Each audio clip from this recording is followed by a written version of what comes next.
Friends, welcome to Srini stories. ఈరోజు మనం కలికాలంలో మన వాళ్ళు ఎవరు అనే కథ చెప్పుకుందాం. నేను ఎందరో ఐశ్వర్యం కలిగిన మిత్రులను కలిగి ఉన్నాను. నేను నా అవసరం కోసం వారిని అడిగితే లక్షల్లో ఇచ్చే మిత్రులు ఉన్నారు అని చాలా మంది వ్యక్తులు అంటూ ఉంటారు. అలాంటి వారిని నిత్యం మనం చూస్తూ ఉంటాం. కాని మీకు తెలుసా మిత్రమా, జ్ఞాపకం పెట్టుకో, సాక్షాత్తు మహాదేవ పరమేశ్వరుడి మహిమాన్వితమైన విభూతి ద్వారా సకల ఐశ్వర్యవంతుడైన కుబేరుడు ఎల్లప్పుడూ పరమ శివుడి పక్కలోనే ఉంటాడు.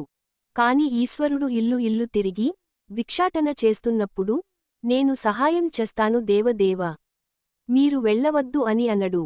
అదే విధంగా నీవు నీవారిగా చెప్పుకుని తిరిగే నీ తోబుట్టువులు, నీ బంధువులు, నీ మిత్రులు, అలా ఎంతమంది సంపన్నులు నీ చుట్టూ ఉన్నా సరే వాళ్ళు ఎవరు కూడా నీకు ఆపద సమయంలో సహాయం చేయరు.